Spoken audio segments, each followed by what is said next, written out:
안녕하십니까. 새롭게 하소서 김학중 목사입니다. 샬롬 박소연입니다.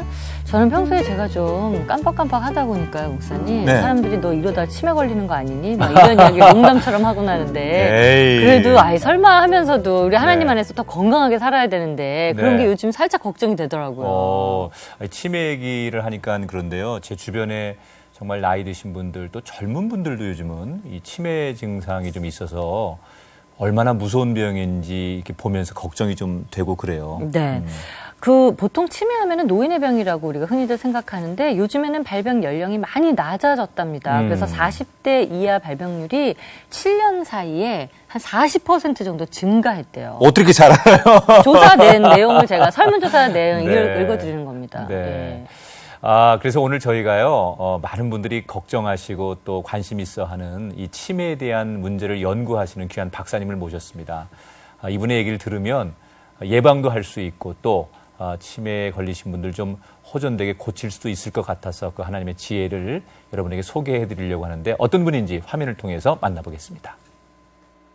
네, 치매 환자가 늘고 있습니다. 현재 65세 이상 노인 10명 가운데 1명이 최근 5년 새 치매 환자가 2배 가까이 늘었는데요. 평균 수명의 증가와 함께 노년의 행복을 무섭게 위협하는 치매. 당사자도 힘들지만 주위에서 돌보는 가족 또한 고통스러운 질병인데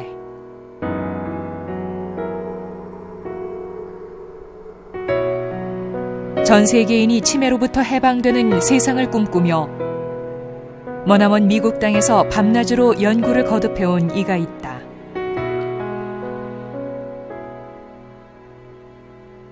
치매, 항암 치료제, 관절염, 녹내장 치료제 등 노인성 질환의 권위자로 인정받는 데릭 김 박사.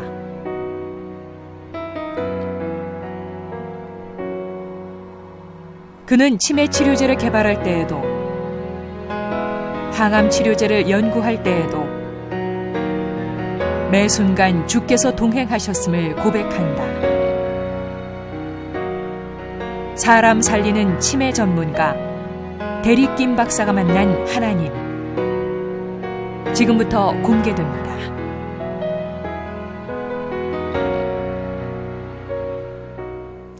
예, 이 자리에 데릭 김 박사님 나오셨습니다. 어서 오세요. 예, 네. 안녕하세요. 안녕하세요. 반갑습니다. 반갑습니다. 예, 네. 박사님이라 그러셔가지고 머리도 약간 희끗희끗하시고 수염 나고.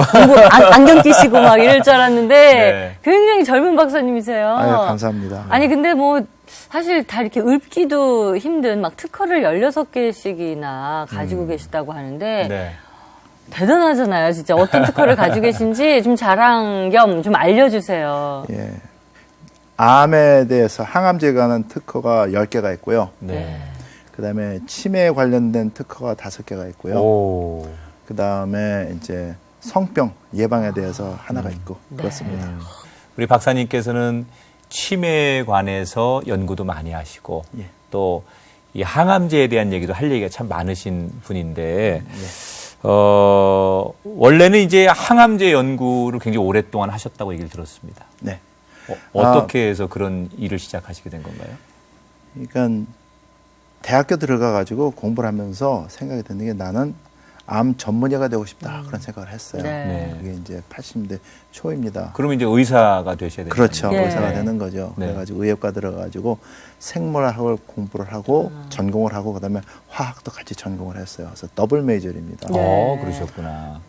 그래가지고 이제 의사가 되겠다. 그래서 많은 사람들을 암에서 구하는 걸 하겠다. 네네. 그러다 80년대 초라고 하면은 암이 어떻게 되는지 그에 대한 메커니즘에 대한 연구와 결과가 많이 쏟아져 나올 때예요. 네. 그러니까 더 재밌죠. 사람들이 막 얘기도 많이 하고 하니까. 네. 그래서 난 이 길을 가야 되겠다 하고 이렇게. 그래서 이제 암에 대해서 연구가 시작됐죠. 네. 근데 어느 날 이제 친구가, 그러니까 화학과에 있는 친구가 저를 찾아서 초대를 합니다. 네. 유럽에서 선생님이 오시는데 교과서에서는 볼 수 있는 엄청나신 분이다 이러는 거예요. 그래서 유명한 봤더니 분이군요. 네. 굉장히 유명하신 분이에요. 네. 뭐 노벨상까지 거론될 정도로 유명하신 분인데 네. 제가 흥분되죠. 그래가지고 알았다 해가지고 그 선생님 세미나를 참석을 했습니다. 했는데 보통 학교에서 선생님들이 오셔가지고 세미나를 하게 되면은 45분 강의를 하시고 네. 5분에서 10분 질의문답 하시고 세미나가 끝납니다. 네. 근데 그 이 선생님은 1시간 45분을 강의를 하세요. 어우. 그러고 한 10분 질의문답 하시 끝났는데 네. 저는 그러니까 거의 2시간 되는 시간이 한 10분밖에 안 지난 것 같아요. 너무 멋있는 거예요. 재밌고 막. 예. 예, 근데 선생님 강의 내용이 이겁니다. 암 전문의가 돼가지고 수술해가지고 암 환자를 다스리게 되면은 평생 해봤자 몇 명이나 구할 수 있겠느냐. 아, 네네. 근데 항암제를 암을 다스릴 수 있는, 그러니까 암을 완쾌할 수 있는, 정복할 수 있는 항암제를 개발을 하게 되면 우리가 죽은 다음에도 네, 수천 명. 수천만 명 네네. 이상에 대한 사람들의 생명을 구할 수 있게 네. 아니냐. 그렇죠. 그래서 나는 이런 연구를 한다 하면서 이제 연구하는 내용과 나는 이런 것 때문에 이렇게 한다. 어허. 거기서 발표를 해주시는데 네. 너무 멋있는 거예요, 이게. 그 말이 맞네요, 근데. 예. 네. 그래가지고 강의를 너무 이게 감명을 받고 네. 이제 도서실 공부를 하는데 생각이 듭니다. 가만히 있어봐. 그럼 나도 어렸을 때부터 과학자가 되고 싶었는데 과학자가 의사가 되는 걸 약간 접고 과학자가 돼서 사람을 암에서부터 인류를 구할 수 있는 그런 걸 하면 어떨까 네. 그런 생각이 드는 거예요. 네. 그래가지고 의대 가는 사람 밀고 그때부터 이제 항암제 개발하는 그쪽으로 해가지고 화학과로 들어갔어요. 그 선생님의 강의 하나 때문에 그렇죠. 진로와 미래가 바뀌어지신 그렇습니다. 거예요. 근데 사실 그 항암제를 개발해서 수천만 명을 살려낸다는 게 이게 쉬운 일이 아니고 연구를 막 10년, 20년 계속 해도 물거품이 되는 수도 있잖아요. 대부분이 그렇죠. 대부분이. 네. 예. 혹시 그렇게 막 좌절의 순간은 없었는지. 이거 아. 물거품이 됐네. 막 이런 순간들. 아, 있었죠. 항암제 개발을 했어요. 정말 좋습니다. 근데 연구하느라고 보니까 뭐 제 손을 거쳐가지 않은 항암제가 없습니다. 지금 우리가 병원에서 쓰는 거 다 네. 거쳐가지고 이렇게 비교 실험하지 않습니까? 하는데 그것보다 1000배, 10,000배가 강해요. 새로운 개발한 새로운 신약이. 가란 게. 네. 개발한 네. 게. 근데 어느 날 선생님이 그러세요. 저는 전화를 드렸는데, 야, 너 고생 많이 한 거 안다. 근데 이제부터 우리 그 얘기 하지 말자. 그러세요. 무슨 말씀이세요? 그 얘기 하지 말자는 게. 되게 고생한 거 아는데, 우리 그거 없던 일로 하자. 이러시는 거예요. 왜? 힘 빠져. 힘 빠지죠. 그래가지고 얘기 선생님 뭡니까, 이게. 그랬더니 말씀하시는 게, 너 머리가 똑똑하니까 생각해보면 알 거야. 이게 제가 수긍을 못하겠어요. 그래서 네. 또 여쭤봤어요. 그랬더니 똑같이 말씀을 하시는 거예요. 2번을. 그래서 알겠습니다 하고 전화를 끊었어요. 그때 항암제 개발을 접었습니다. 그러면 그때가 연구를 시작하셔서 거의 한 몇 년? 20년 정도? 항암제 개발하고 시작한 거는 거의 20년이죠. 그 어떻게 보면 뭐 맞아들으면. 내 젊은 청춘을 다 바쳐서 그렇습니다. 연구한 건데 그걸 내려놓으셨다는 얘기네. 예. 그거 얼마나 힘드셨어요? 그때 그 충격이라는 게. 굉장히 힘들죠. 오래 네. 가죠, 그리고. 네. 오래. 그래가지고 한 6개월 동안 암흑 생활을 했어요. 아, 암흑 생활이라는 게 딴 게 아니고 이제 아침 7시에 학교에 오면은 학생들 앞에서 강의를 합니다. 1시간 정도. 그러고 나서 사무실에 와요. 앉아가지고 하면 그때부터 생각이 없어요. 왜냐면 그게 딱 접혔을 때 무슨 느낌이었냐면 절벽에서 누가 탁 밀었어요. 네. 떨어집니다. 근데 끝이 없어요. 그러니까 끝이 없으니 이제 공간에 떠 있는 겁니다. 네. 느낌이. 바닥이 없어요. 그냥 푹 떠 있습니다. 그 느낌이었어요. 보이는 게 아무것도 없어요. 다 말려버렸으니까. 생각이 백지장으로 변하고. 그런 상황이었는데, 그러니까 사무실에 와가지고 벽만 바라보고 있는 거예요. 네. 하루 13시간씩. 그리고 중간에 학생들이 문 똑똑 두드리고 와가지고 질문하면 대답해주고 네. 도와주고 문 닫고 나가면 벽만 바라보고 있어요. 그런 생활 거의 6개월을 했어요. 하다 보니까 어느 날 문득 이런 생각이 들어요. 이러면 죽는다.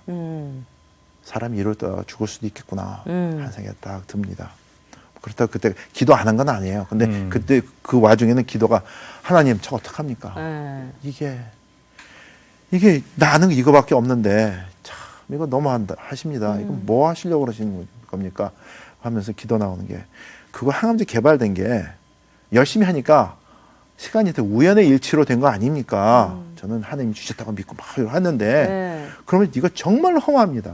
하나님은 당하기도 하고 네, 원망도 하고. 원망도 하고 네. 또 기도도 하면서도 막 좀 뒤죽박죽된 삶을 사는 거죠. 네.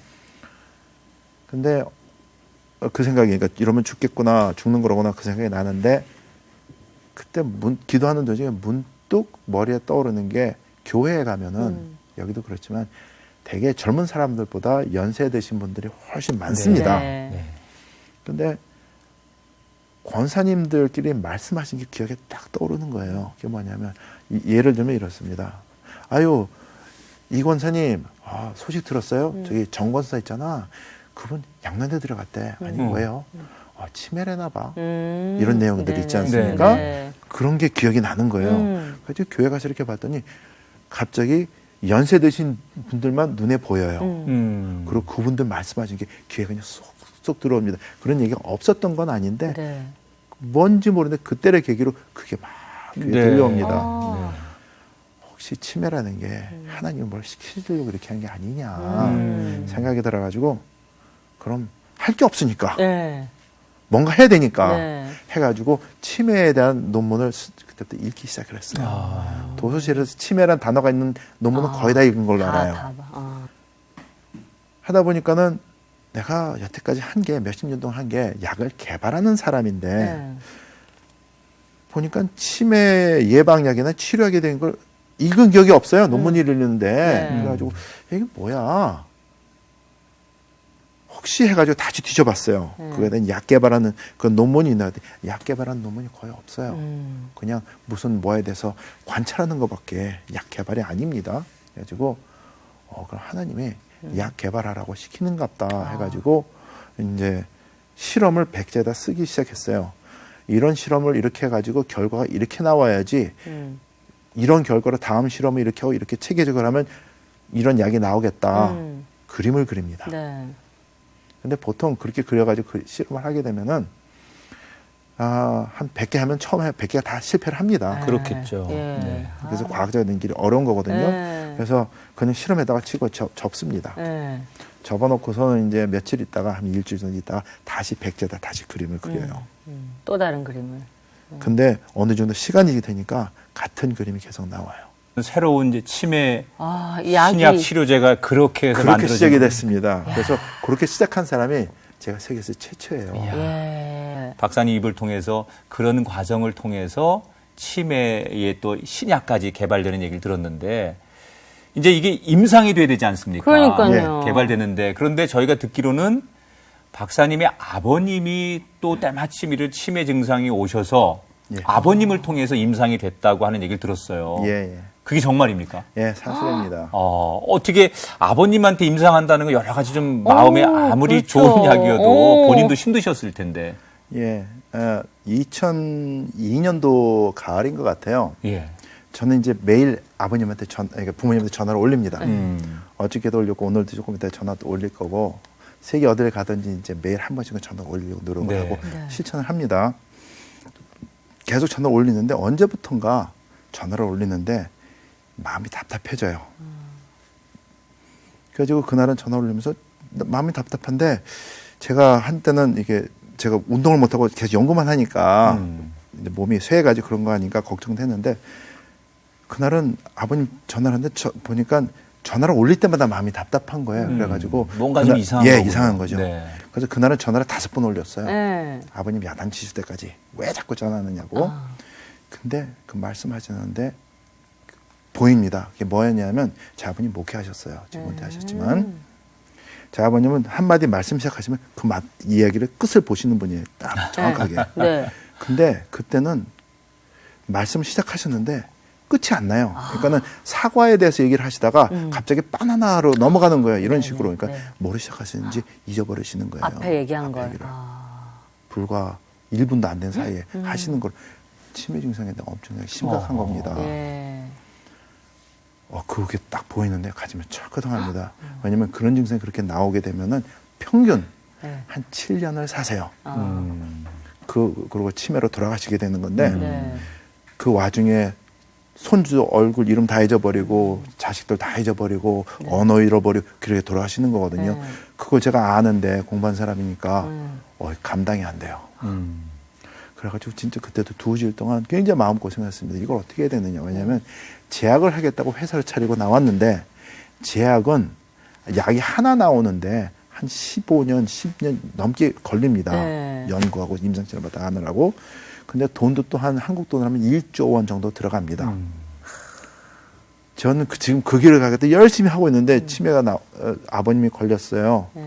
그러면은 그 약이 나오게 되면 아버님이 안 계시는 거예요. 그렇죠. 10년쯤 걸리니까 약 예, 나오는. 아무리 빨리 나오도 10년인데 이게 마음이 부담이 돼요. 그래가지고 근데 마음이 통합니다. 그래서 몰래 실험실에 가가지고 효능 성분을 뽑아놓은 것들 있죠. 그거를 마음에 내키는 대로 조절을 했어요. 이렇게 하면 이렇게 되겠다. 이게 이렇게 했다. 그래가지고 조절을 해가지고. 오, 간도 커. 오, 정말 난 벌써 떨려, 지금. 그거에 막 그렇게 조제해가지고. 아버님. 아니, 근데 그 성분들이 부작용이 없어요. 그렇죠. 왜냐하면 항암제라 그러면 부작용이 간 독성, 또 콩팥 독성에 대해서 나타난 거거든요. 근데 이거는 손상이 없어서 죽어가는 뇌신경 세포를 살리는 거기 때문에 부작용이 있을 수가 없습니다. 왜냐하면 뇌신경 세포는 우리 몸에 있는 세포들 중에 가장 섬세하고 연약한 세포예요. 그래서 실험하는데 뭐가 조금만 잘못돼도 그냥 죽습니다. 뇌신경 세포는. 근데 그것을 살리는 성분들이거든요. 그러니까 부작용이 없는 건 제가 알아요. 그리고 또 그 부작용에 대해서는 다른 선생님들이 다른 연구를 하면서 다 해놓으신 게 있어요. 그래서 자신이 만만하고 그거는 그래서 조절했습니다. 조제도 또 그냥 아무나 섞는 게 아니에요. 뭐 이제 기본적인 뭐 그렇죠. 지식이 있으시니까. 그렇죠. 공부한 걸로. 그래가지고 섞었어요. 그래가지고 부모님한테 병에 담아가지고 보내드렸습니다. 매일 아침 저녁 티스푼으로 조금씩 떠가지고 나눠서 드세요. 매일 같이 잊지 마시고 보내드렸어요. 보내드리고 이제 관찰을 합니다. 근데 한 3개월 정도 지나니까 치매 증상이 없어져요. 없어져요. 그래가지고 그 결과를 가지고 동료들한테 가져갔습니다. 야, 우리가 하는 게 진짜다. 이런 효과를 봤다. 내가 임상실험을 우리 아버님을 통해서 했다. 근데 옛날엔 이랬는데 지금은 이렇다. 했더니 그 동료 중 하나가 손을 번쩍 들더니 교수님, 우리 이거 제품 만들어서 팝시다. 해가지고 치매 예방할 수 있는 그게 대체 의약품으로 나오기 시작을 했습니다. 그게 2003년도 봄 얘기예요.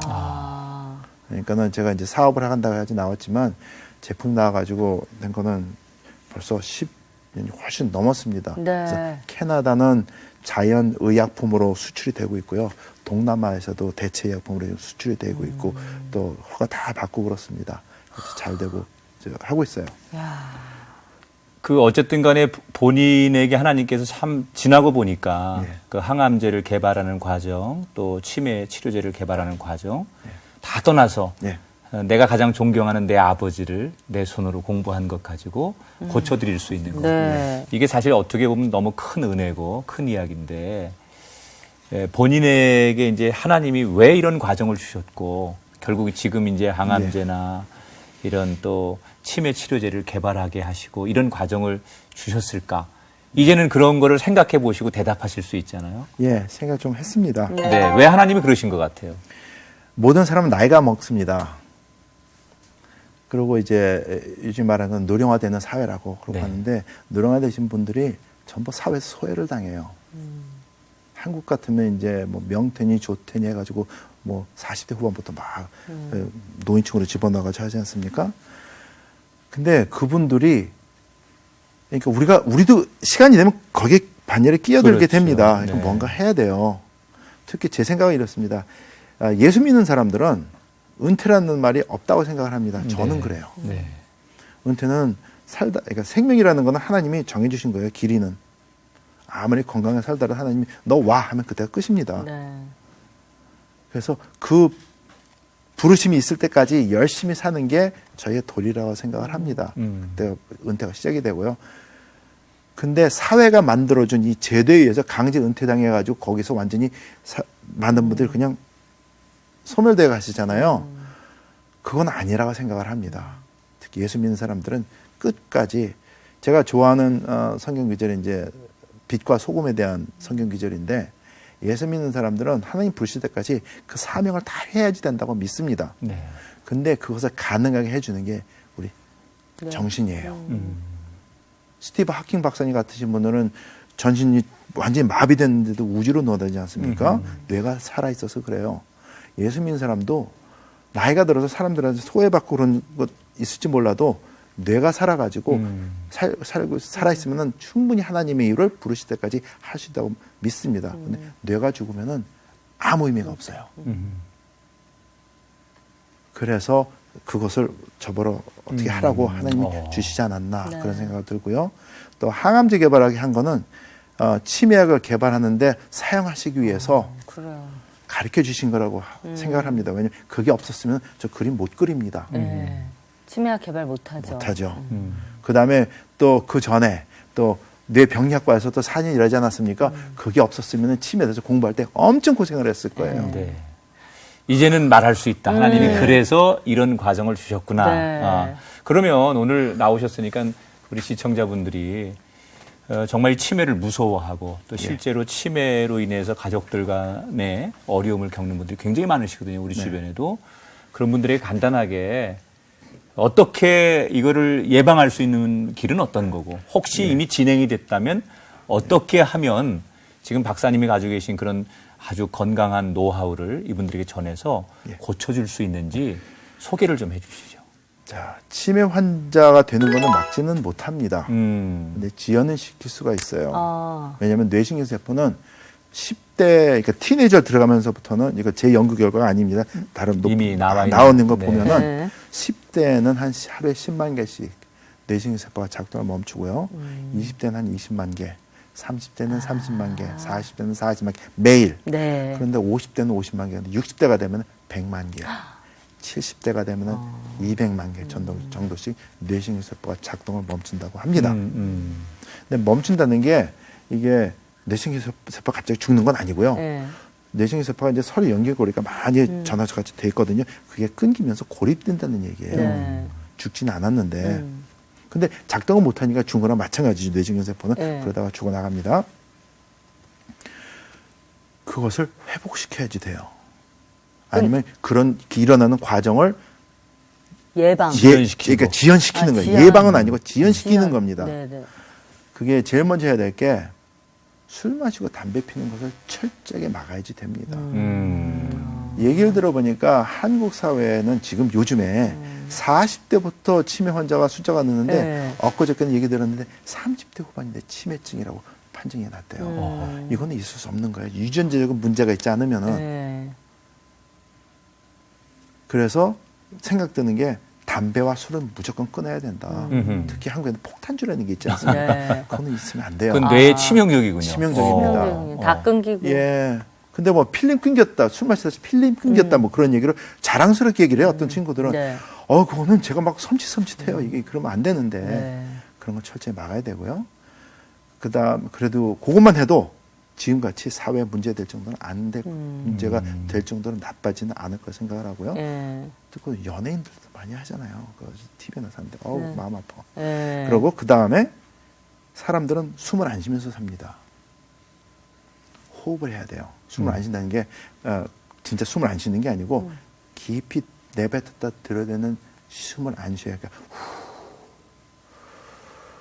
호흡을 안 합니다. 우리 뭐 그냥 국민체조 같은 거 할 때 운동할 때 일부러 호흡하잖아요. 예. 하는 거 크게. 네. 그러니까 보통 분들이 숨 쉴 때는 네. 이렇게 해요.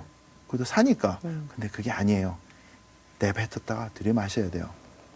그거를 30분에서 1시간 정도 할 수 있도록 해야 됩니다. 깊은 숨을 숨을. 쉬어라. 네. 그러면 한국 분들은 숨 쉬라 그러면 이래요. 들이마시는 것만 생각만 네. 해요. 근데 내쉬는. 들어마시기 위해서는 내뱉어야 합니다. 굉장히 성경적이에요. 네. 내 거를 버려야지 하나님이 채워주시, 그릇이 남은 걸 주시는 거 아니에요? 그래서 최대한으로 내뱉고 놔두면은 숨은 저절로 부드럽게 마셔져요. 아. 그런 과정을 하루에 30분, 1시간씩 이상 할 수 있으면 좋습니다. 왜냐하면 우리가 숨을 쉬잖아요. 그러면 산소 공급이 많이 되잖아요. 그래 우리 사니까. 근데 그 산소의 제가 알기로는 한 20%가 산소를 우리 뇌가 씁니다. 근데 뇌의 무게는 2, 3%밖에 안 돼요. 아무리 커도. 근데 그게 다른 장기에 비해서 10배 이상의 산소를 사용을 합니다. 그걸 보충을 해줘야지 돼요. 네. 그러면 뇌신경 세포가 활성화된 게 유지되면서 더 오래 간다고 믿습니다. 그리고 혈관 장애도 없어지고 그렇게 하는 거예요. 저희 부모님한테 가르쳐드리고 네. 그것도 실천하시도록 해요. 뭐 두 가지만 사실 실천을 해도 훨씬 상황이 좋아지니까. 그렇죠. 네. 그 젊은 사람들이 이 건망증하고 치매하고 헷갈려 하는데요. 예. 이거 어떻게 구분해야 됩니까? 2000년 초반에, 그러니까 90년대 후반이로구나. 학교에 가서 발표를 하면서 그랬어요. 선생님들 앞에서. 나이가 들면서 찾아오는 건망증이 치매 초기 증상이 아닌가 생각을 합니다. 그랬더니 그때 선생님들이 야단을 치셨어요. 건망증과 치매는 별개인데 같이 묶어서 얘기하면 너 참 바보 같은 소리다 하셨거든요. 네. 근데 그 후에 한 2, 3년 후에 그분들이 말을 만들었어요. 그게 뭐냐면 영어로 하면 mild cognitive impairment, 한국말로 하면 경도 인지 장애라는 말을 사용하시더라고요. 그러니까 선생님들이 뭐 제가 시작했다고 말하기는 어렵지만 제가 그때 주장했던 게 반은 오신 거예요. 네. 그 건망증도 결국은 뭐 그냥 간단하게 넘어갈 일은 아니라는 거죠. 아니죠. 근데 몇 년 전에 논문이 하나 발표됐습니다. 지금은 이제 몇 개가 되는데 그게 이거예요. 40대 중반의 대부분의 사람들에게는 치매 증상이 있답니다. 아, 대부분? 네. 대부분. 네. 그래서 생각해 보세요. 그게 뭘까? 건망증이에요. 아, 네네. 서울대 친구들이 있는데 지금 전기공학과 교수 친구가 있는데 그래요. 제가 공부를 하는데 치매에 대해서 사람들이 너무 많이 얘기를 하니까 제가 치매에 대해서 공부를 좀 했대요. 하려고 하는데 너무 어렵더라. 분야가 다르니까. 네. 그래서 앞으로 설명을 해달래. 그래서 설명해 줬습니다. 이런 식으로. 그랬더니 씩 웃더니 자기는 더 쉽게 설명할 수 있겠대요. 예. 그러더니 그래서 해라 그랬더니 그래요. 치매란 깜빡깜빡 깜빡깜빡 하다가 깜빡. 나이가 들면서 깜빡 하다가 깜 해가지고 안 켜지면 치매 아니냐 그래요. 네. 맞습니다. 그거예요. 음흠. 그래서 치매를 예방하려면 건망증 혈압이 치매 절대 안 걸립니다. 그거예요. 뭐 그렇다고 사람들이 착각을 합니다. 어떤 사람들은 언어에 발달해가지고 단어는 잘했는데 수학은 전혀 까막눈인 사람이 네. 그렇잖아요. 그런 거 말고 네. 일상적으로 막 하다가 잘하고 있었는데 깜빡깜빡 증상이 심해지면서 못하는 것들 있잖아요. 그런 분들한테 해당이 되는 거예요. 그래서 그런 것들 봤을 때 깜빡깜빡 증상을 해소하면 치매 절대 걸리지 않는다. 그게 지론인데 그게 맞다고 믿어요. 진짜 그러니까. 네. 저 아버님 경우는 지금 연세가 86이에요. 네. 아무튼 65세 하셨고 치매 증상은 70대 초반에 나타났고 그리고 약 해드려가지고 한 게 지금 13년, 14년 돼 가거든요. 근데 86인데 저 아버님 인지 능력은 지금 50대 후반이에요. 아. 건강하시군요. 예. 네. 엄청납니다. 그래서 저는 오늘 대리김 박사님 이렇게 얘기 들으면서 하나님께서 왜 목회자의 가정의 자녀로 태어나게 하시고 또 미국으로 중학교 3학년 때 이민을 가게 하시고 자기가 정말 하고 싶었던 항암제 연구가 다른 물리력에 의해서 더 진행되지 못하게 하셨고 그리고 또 우연치 않게 치매라고 하는 단어를 떠올리면서 정말 너무너무 어렵게 누가 들으면 말도 안 되는 얘기야 이렇게 될 정도로 지금 과정을 들어보니까 신약이 개발되고 이렇게 하셨는데 하나님이 뭔가 정말 주신 건강, 이 자연으로 인간이 돌아가야 한다라고 하는 메시지가 박사님의 연구 속에 있다고 생각이 되거든요. 네. 치매도 그렇지만 지금 아까 얘기한 그 암이라고 하는 것 때문에 너무 많은 사람들이 고통을 당하는데 네. 어떻게 보면 마음속에 좀 한이 있으시잖아요. 예. 네, 그 항암제에 대해서는 언젠가 다시 한번 인류를 위해서 공헌하시고 지금도 그 꿈이 있으신 거죠. 있습니다. 네. 네. 근데 그거에 대해서 하나님이 또 답을 주셨어요. 아. 어떤 답을 주시냐면은 그러니까 송충이는 소나물 솔잎 먹고 자라야 된다고 네. 진짜 말씀하신 대로 암에 대한 생각이 뜨질 않습니다. 뒷견이 항상 있어요. 근데 학생들 강의할 때는 지식으로 가르친 거예요. 암이 일어나는 경우가 이렇고 네. 이런 약품이 이렇게 작용을 해가지고 항암 작용을 하고 가르치는데 그 모든 지식이 어느 순간 정리가 되면서 답이 나오는데 이겁니다. 암은 정복할 수 있는 게 아닙니다. 암은 다스리는 거예요. 건강한 사람들 전부 다 암세포를 보유를 하고 있습니다. 매일같이. 아주 깨끗한 생활을 하게 되면 암세포가 생기는 게 적지만 숫자가 술 마시고 담배 피우고 막 거치게 고생하고 막 하면 숫자가 늘고 네. 그것을 그러니까 우리가 면역기관이 무너지게 되면 그 다스리지 못하기 때문에 네. 사람들한테서 암세포가 크게 돼가지고 커진 다음에 병원에서 발견되면 암 환자입니다. 이런 얘기가 나오는 거고 그 깨달음이 오면서 암은 결국은 다스리는 거다. 왜? 모든 사람이 궁극적으로 따지면 전부 암 환자들이기 때문에 네. 그러면 암을 어떻게 다스리느냐 그 깨달음을 하나님이 주세요. 이거 제가 한 거 아닙니다. 그래서 저는 치매나 암이나 얘기할 때 저런 내세울 게 없어요.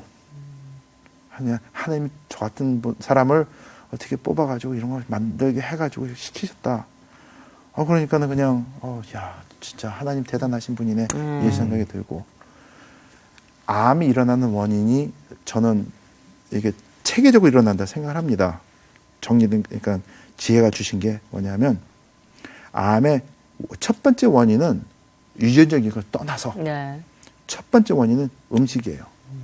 우리 생활 습관입니다. 생활 습관이 첫 번째가 음식 먹는 거예요.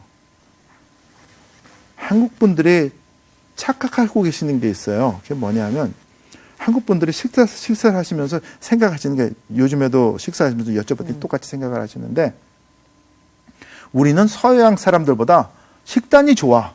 그래서 우리는 건강식을 먹어 대체적으로. 그래서 우리는 암이나 그런 거에 서양 사람들보다는 상당히 무관해 이렇게 생각을 하시거든요.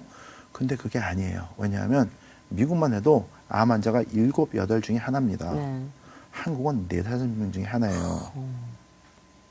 더 많네요. 한국. 더 많죠. 네. 뭐 앞으로 한 5년 지나면 3명 중에 하나가 암 환자라 그래요. 미국은 5년 지나면은 5, 6 중에 하나라고 합니다. 그러면 뭐가 잘못된 거예요. 그래서 한국 식단을 좀 나름대로 조사를 했어요. 근데 문제가 여기 있다고 생각을 합니다. 좋은 재료를 갖다가 죽여서 먹어요. 조미료도 많이 쓰고 조미료 짜고 맵고 그다음에 네. 꼭 뜨거우면 한번 데쳤다가 빼고. 꺼내가지고 네. 해가지고. 근데 외국 사람들은 웬만하면은 그냥 물로 씻어가지고 그냥 먹습니다. 그래서 한국보다 외국에 미국에 이제 살모넬라 균 네. 감염이 많은 거예요. 그냥 씻어가지고 그냥 먹기 때문에. 근데 그게 그 사람들 건강을 지켜주는 거예요. 한국 분들은 그거 꼭 익혔다가 그렇죠. 쪼물쪼물 해가지고 먹습니다. 네. 그게 문제예요.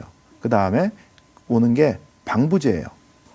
방부제가 왜 나쁘냐? 방부제를 하면 왜 있습니까? 음식 썩지 말라고 넣는 거 아니에요? 그럼 무엇이 음식을 썩게 합니까? 박테리아하고 곰팡이에요. 근데 사람에게는 박테리아가 엄청 많습니다. 이렇게 샤워 맨날 하고 닦고 꾸며도 박테리아가 있어요. 근데 그걸 다 모으면은 큰 자몽 있죠. 이 정도 돼요. 이걸 우리 몸에 가지고 살아요. 이 박테리아 숫자가 우리 몸을 구성하고 있는 세포보다 한 11배 많습니다. 이 박테리아 그리고 대부분이 우리 소화기관에 있어요. 그게 이제 유익균, 유해균이라 말을 하죠. 근데 유산균과 대장균으로 이게 나눌 수도 있고 요즘에 보니까 TV 보니까 이제 유산균에 대한 얘기가 굉장히 많습니다. 근데 유산균이 굉장히 중요해요. 많은 분들이 이걸 깨닫지 못하시고 계시는 것 같은데 유산균이 하는 가장 큰 이유가 이거예요.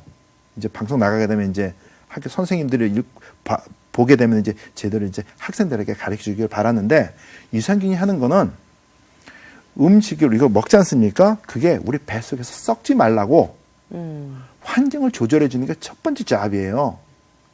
그러니까 유해균, 대장균은 그러니까 유산균은 우리가 먹는 식이섬유를 먹고 큽니다. 대장균은 우리가 먹는 음식을 먹고 커요.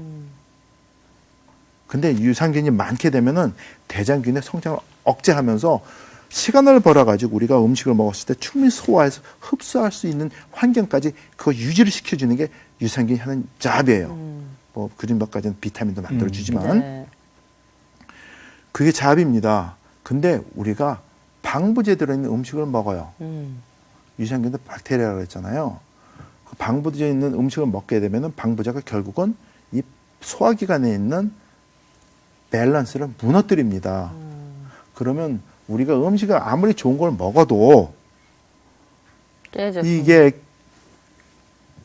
균형이 깨져. 균형이 깨졌기 때문에 결국은 그러니까 제대로 영양소를 흡수를 못 한다는 얘기예요. 그리고 또 대장균이 먹고 크니까 대장균이 쏘는 독이 장을 통해서 피로 들어와가지고 몸에 들어와가지고 몸에 해를 끼친다는 얘기예요. 그리고 모든 영양소는 그러니까 소화기관이 그래서 무너지고 그래서 암 환자들의 소화기관을 보면은 100명이면 100명 다 무너져 있어요. 그래서 그 첫 번째고요. 두 번째는 그걸 통해서 오는 독소들 있죠. 그것들이 가야 되는 것이 간이에요.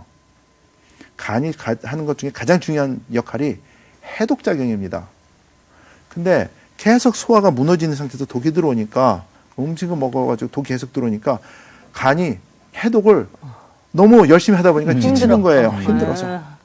그러면 자기가 해독하지 못하는 거는 영양소 들어오는 거 가지고 지방간을 만들어서 감싸버린다든지 아니면 우리가 수분을 많이 섭취해가지고 희석시켜가지고 만든다든지 해가지고 몸이 붓고 막 그러는 거예요. 그래서 암 환자들을 보면 간이 다 무너져 있어요. 간이 무너져 있으니까 해독이 안 된 게 가다 보니까 콩팥은 자연적으로 무너지게 돼 있고요. 체계적으로 이렇게 흐릅니다. 흐르는데 암 환자는 어떻게 되냐면 사람들이 여러 가지 장기가 있지 않습니까? 몸에 약한 부분에 일어나는 거예요. 그것을 면역기관이 싸워가지고 다스려줘야 되는데 몸에 들은 독소와 싸우다 보니까 힘이 없어요. 그러니까 다스리지 못하는 거예요. 그게 자라가지고 암이 되는 겁니다.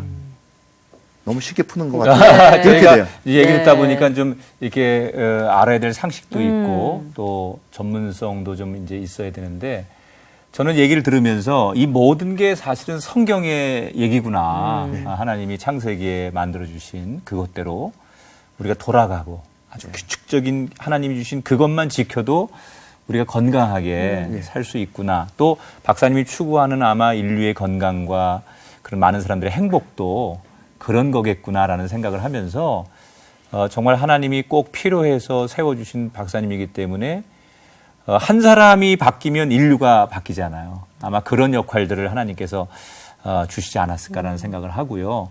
많은 분들이 오늘 희망도 얻고 또 좀 아주 기본적인 것으로 깨달아서 이 건강이라는 것을 위해서 우리가 어떻게 살아야 되는지 도전되는 그런 시간이었다고 생각하고 끝으로 박사님께서 앞으로 하시려고 하는 일들 가운데 꼭 제가 이것만큼은 많은 분들에게 기도 제목으로 내놓고 싶습니다. 이런 기도의 제목을 좀 나눠주시면 우리 시청자들과 함께 박사님을 축복하고 저희가 기억했으면 좋겠습니다. 하나님께서 주신 이 지혜를 아주 많은 사람들한테 나눠줄 수 있으면 좋겠다고 생각을 합니다. 네. 지식은 들으면서 오니까 듣는 게 지식이고 지혜는 그러니까 지식을 쌓으면서 또 지혜도 나오고 근데 이거는 하나님이 주신 지혜라고 생각을 합니다. 네. 그래서 그랬으면 좋겠고요. 그 다음에 제가 앞에 나서 이렇게 얘기를 하지만은 방송을 보시는 분들이 저를 보는 게 아니라 저를 이끌어 주신 하나님과 하나님이 역사하시는 걸 봤으면 좋겠어요. 제가 여기 나서 이거 말씀 나눠드리지만 제 생각에는 이제 버스라고 생각을 합니다. 네. 운전사는 하나님이시고 예수님이시고 그 다음에 들으시는 분들이 승객들이에요. 혜택을 받으시길 바랍니다. 오직 그 승객이나 운전사만 보지 말고 그 버스 자체. 그러면 안 되죠. 네. 예수님을 보고 네. 그다음에 당신 스스로를 보셔가지고 이런 지혜를 저 사람을 통해서 나한테 주시는 거다. 그래서 하나님께 감사하다. 이렇게 했으면 좋겠습니다. 아마 많은 분들이 그렇게 공감하실 거라고 생각해요. 저분의 노력도 있었지만 저렇게 이끄시는 분이 하나님이었고 또 저분의 그런 중요한 철학의 원리 가운데 하나님의 말씀이 들어있구나라는 것을 많은 분들이 공감하셨을 거고 용기를 얻는 시간이 됐을 거라고 생각합니다. 또 기회가 되면 이제 우리 박사님의 더 깊이 있는 앞으로 진행되는 축복의 이야기 나누도록 하고 정말로 많은 분들이 치매나 암 때문에 고생하고 가족 중에 한 분만 그런 병에 걸려도 온 가족이 힘든 이 세상에 하나님 주신 지혜로 더 많은 분들에게 기쁨을 전하실 수 있는 박사님 되도록 저희가 응원하겠습니다. 감사합니다. 오늘 함께해 주셔서 고맙습니다. 감사합니다. 감사합니다. 치매 치료제를 개발하고 전 세계에 주목을 받는 분인데요. 오늘 김 박사님 이야기 들으면서 이 모든 과정이 내가 한 것이 아니라 하나님이 하신 일이다. 이런 이야기 들으면서 많은 배움을 얻었습니다. 나를 보내신 이도 하나님, 쓰시는 이도 하나님. 우리 이걸 잊지 말고 하나님의 영광을 위해서 노력하는 또 한 주가 되길 바랍니다. 네. 사람들에게는 종종 한계를 느끼고 또 불가능하다라는 말을 자주 합니다. 그러나 하나님의 사전에는 불가능이라는 단어가 없다고 합니다. 우리가 하려고 하면 불가능한 일이지만 하나님께서 하시면 다 어떤 거든지 가능할 수 있다고 생각합니다. 아마 그런 일에 도전하시는 박사님을 우리 앞에 오늘 보내셔서 많은 분들이 그 하나님 앞에 겸손해지기를 원하고 하나님의 지혜를 얻기를 원하시는 시간이 아니었나 생각하면서 우리가 그렇게 하나님의 지혜를 구하는 한 주간으로 승리자가 되었으면 좋겠습니다. 저희는 다음 시간 다시 찾아뵙도록 하겠습니다. 오늘도 새롭게 하셔서 감사합니다.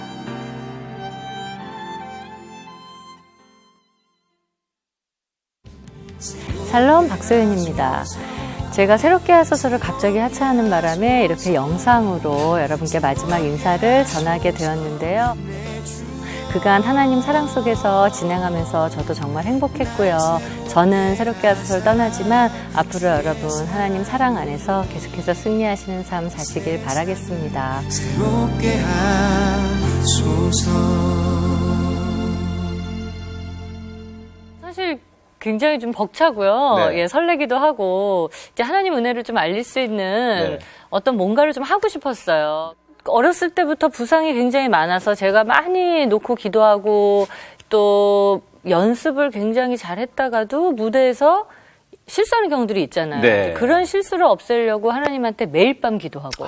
그래서 사실 그때부터 저의 기도 생활과 이 체험의 시간이 저는 사실 중학교 이때부터 계속해서 있었어요. 제가 은밀하게 기도한 걸 은밀한 중에 응답하시고 그래서 제가 사실 발레 할 때는 뭐 부상이라든지 또 실제로 막 그 무대에 서고 이럴 때 저는 하나님을 굉장히 많이 체험을 했었어요. 그랬군요. 제가 초등학교, 중학교, 고등학교, 대학교를 이제 다 전공자의 길로 왔잖아요. 네. 근데 제가 대학교 4학년 때 무릎에 부상이 있었어요. 근데 아마 그 부상이 없었더라면 저는 방송의 길로 오지 못했을 것 같고요. 그 당시에 꽤 큰 부상이었어요. 그 정말 휴가를 한 번 못 가고 시간적으로도 엄청 발레에 투자를 많이 했었고요. 네. 경제적으로 이 발레에 들어간 이 돈이라든지 정성이라든지 이런 거를 이루 말할 수가 없는데 부상으로 어느 날 내가 발레단 생활을 못하는구나. 그랬을 때 그 좌절감이라는 거는 그냥 인생 전체가 초등학교 때부터 다 통째로 그냥 날아간 느낌이에요. 그럴 것 그러니까 같아. 아무도 내 마음을 이해해주지 못하고 누구한테 얘기를 해도 위로받을 수 없는 상황? 그 상황이 되면 왜 나한테 이런 시련이 오는가를 밤새 생각하게 돼요. 왜 나한테 이런 고난이 오는가. 그때 제가 느낀 거는 내가 회개해야 되겠다. 그런 생각했어요. 그래요? 내가 이제까지 신앙생활을 잘해왔나? 회개해야 되겠다. 그리고 회개 기도도 그때 제가 좀 더 많이 했던 것 같아요. 그리고 나서 그런 거 생각하게 돼요. 하나님이 나한테 왜 이런 고난을 주실까? 혹시라도 다른 길을 예비하신 건 아닐까? 이제까지 내가 십몇 년 동안 걸어온 이 길이 맞나? 그런 정말 여러 가지 생각을 하게 돼요. 그래서 원망의 시간도 있지만 또 다른 여러 가지 생각들을 하게 되더라고요. 네. 그래서 이제까지 나는 이게 진리라고 생각하고 왔는데 과연 이 길이 하나님이 예비하신 내 길이 맞나? 내가 가야 되는 길이 맞나? 이런 생각을 하게 돼요. 그런 좌절이 오면 사람이 자기를 돌아보면서 그런 생각을 하게 되더라고요. 그 우리 하나님 길을 우리가 못 볼 때가 있잖아요. 그 앞이 캄캄하고 절망의 순간이 있잖아요. 너무너무 막막할 때. 그때도 우리 하나님은 낙심하지 마라. 내가 너와 함께한다. 새롭게 하소서의 안방마님 박소현. 어디에 있든 당신을 응원합니다. 언제나 어디서나 주님의 은혜로 새롭게 하소서.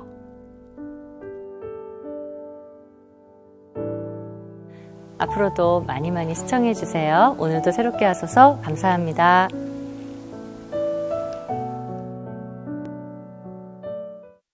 프로그램에 참여하신 분들께는 주식회사 뉴랜드 알로에에서 셀터치 알칼리 이온수기와 백화점 상품권을, 행복의 샘에서 활 헛개수 세트를, 제이손 진공젓가락에서 제이손 수저 세트를, 명가 김에서 김 선물 세트를 드립니다.